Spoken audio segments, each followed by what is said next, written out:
Now that you have your SSH keys in place, you're ready to start sharing your code with those third-party services. In this video, you're going to get your code pushed up to the GitHub servers, and in the next video, you'll get your code pushed up to Heroku so your application can be deployed.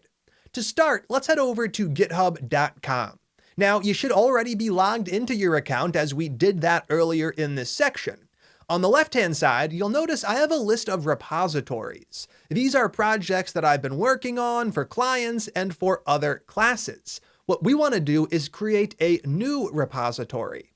So we're going to have our local repository on our machine. It lives in that .git directory, which we explored earlier in the class.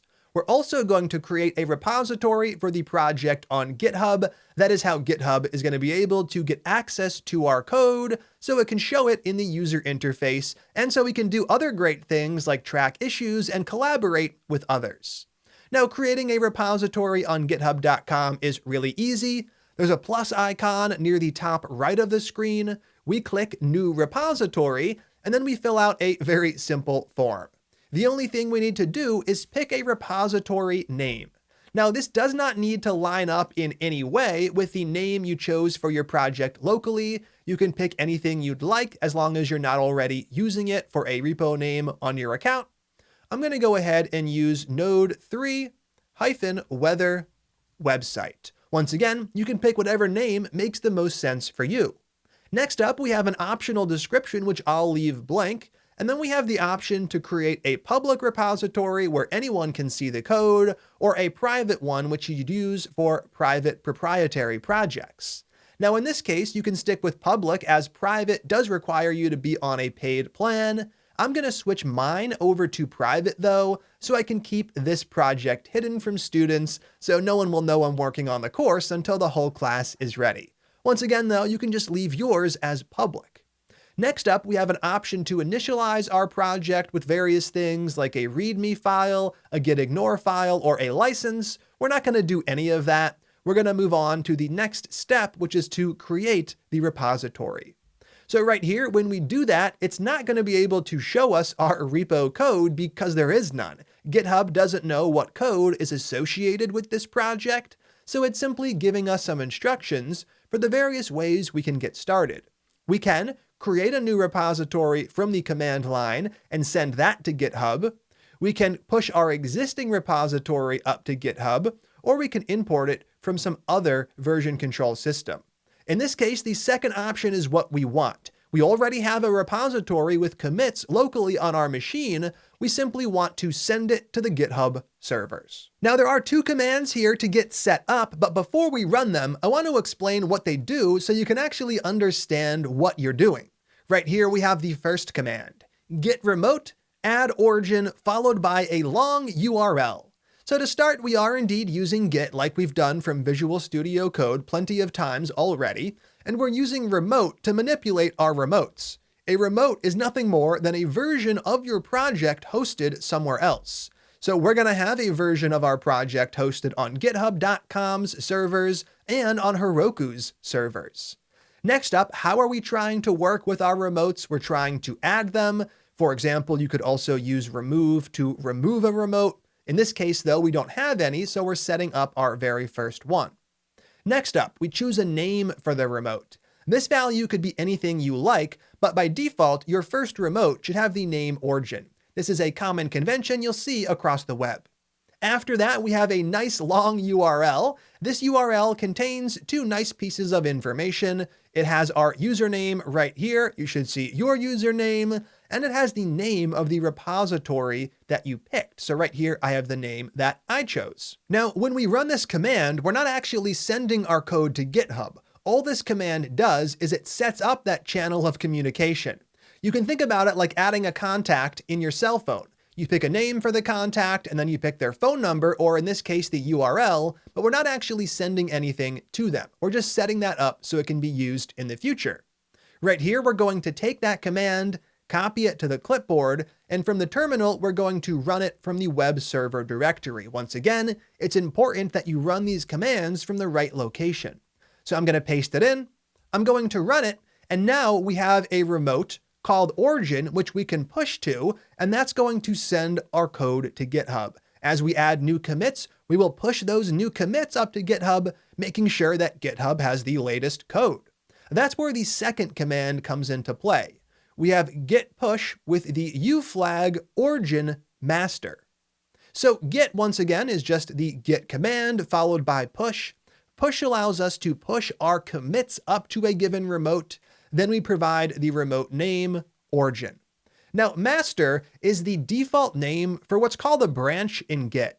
We're not going to get into branching in this course as it's a more advanced concept. If you are interested in diving into the advanced workflows in Git, I recommend checking out a Git course on Udemy or checking out that free Git book that I talked about earlier in the class. Hey, this is Andrew from the future with a quick update. Right here, you might notice that your branch name isn't master. You're likely seeing main instead. So GitHub recently changed the default branch name from master over to the more descriptive main. So now the default branch is your main branch. Now, all that means for us is that when we run the command in just a few moments, we'll want to push up to the main branch instead of pushing up to the master branch, which isn't going to exist for you. If you try to push your commits to the master branch, you'll end up getting an error when you run the command. So in just a few moments, when we run this command, we will instead push up to the main branch, and we'll continue to push up to the main branch throughout the class as we push our local commits up to GitHub.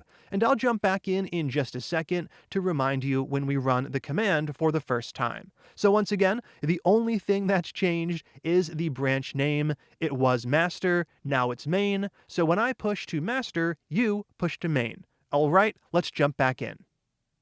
Now, the U flag allows us to set the upstream, which is essentially the default. And in this case, we are setting the default to origin, which is where we're going to push to the most. So in the future, after we run this command once, we could just use git push to send our latest commits up to GitHub. Sure, we'll be pushing to other remotes like Heroku, but we're not going to do that nearly as often. Now, we're not actually ready to run this command yet. If we tried to run it, it would fail because GitHub isn't sure exactly who's sending it the code. What we need to do is finalize our SSH configuration. So to get that done, what we need to do is take the public key file and give that to github.com so it can create that secure connection. We do this in our settings. So up top, I'm going to go to my little profile picture. We're going to go down to settings, and in the left-hand sidebar, you should see an option, SSH and GPG keys. In our case, we're trying to set up a new SSH key, and we can go ahead and do just that by clicking New SSH Key. Here it's asking for two things. First, it's asking us for a name to identify this key. I typically use something like work, laptop. I have other keys like home desktop or home laptop. It just makes it easy to identify the given key. And the next thing we need is the contents of that public key file. That is id_rsa.pub. To get the contents of that file, we can use the following command from the terminal. That's going to be cat, which simply concatenates the contents of a file out to the terminal. So it's going to print the contents of our key file, followed by the file to actually print. That is tilde/.sh/id_rsa.pub. Now, when we do that, we're going to get the following. It's a really long string, which starts with SSH-RSA, and it ends with that value you put for the comment. And in our case, we put our email. We have to grab all of that, including the SSH-RSA, all the way to the end of the email. We're going to copy that to the clipboard, and we're going to bring that over to this big text field. We paste it in, click Add SSH Key, and now that's been added to our account. Now right here, you can notice it's saying it's never been used, and that's true. We have this key set up, but we've never used it to communicate with GitHub. We can test our connection by running the following command from the terminal. If you're on Windows, make sure to use git bash for this one. That is SSH-T,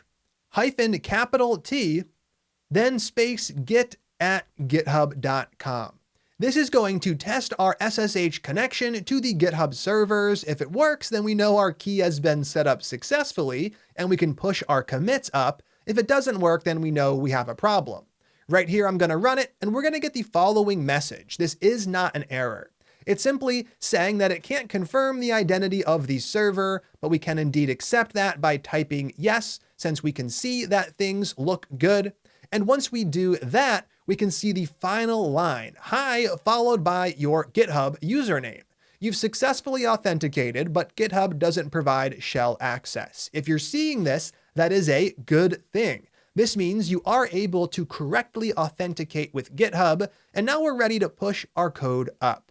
Now, actually creating the SSH keys and configuring them with GitHub is something you only have to do once. It's set up and we can use it for all of our future projects.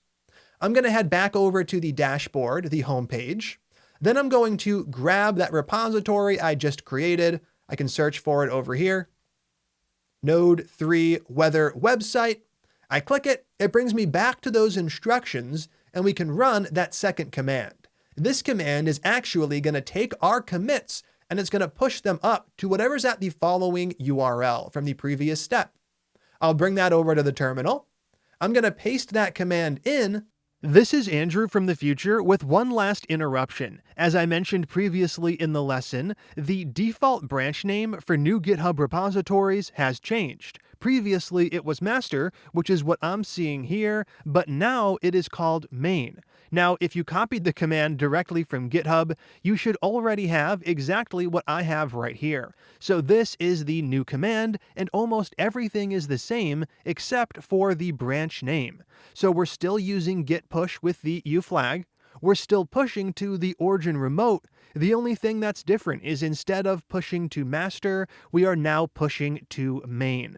So this is the command you should already have copied. If you're manually typing it out, make sure to use the main branch instead of the master branch. All right, we're going to jump back into the video and actually push our commits up to GitHub. I'm going to run it, and now our code, it's getting sent off to the servers. We can see various pieces of output about that, and we can see exactly at the end what happened. It set up a new master branch to coordinate with our local master branch. This is a good thing. If we refresh github.com, we're actually going to be able to see our project. No longer will we see these setup instructions. I'm going to refresh the page. Now that there are commits to show, that is exactly what we see. Right here, I have a lot of great stuff. Obviously, I have the files and folders that make up my project. If I dive into those, I can see exactly how they've changed. I can see who's contributed to them. I can view the history of their changes. I can also use this service to track issues. So right here, I could set up issues. I could set up various projects outlining what I'd like to complete. I could set up a wiki for documentation. There are all sorts of great features that GitHub provides when you're using their service. Now, in our case, we're just using them for a basic setup. We're going to keep our code backed up to GitHub, so if things do go wrong locally, we always have a backup of our copy. All right, that is where we're going to stop for this one. We now have our code up on the GitHub servers. Don't worry, a little bit later in the section, we'll talk about how we can push our other changes up to the service, and there'll also be a challenge where you'll have to do the same. For now, though, the goal was just to get that basic configuration set up. With the SSH keys in place, we can now use the same setup with any other projects we end up creating. The next video is all about pushing up to Heroku and getting our application deployed live to production. It's the grand finale of sorts, so let's go ahead and jump right in.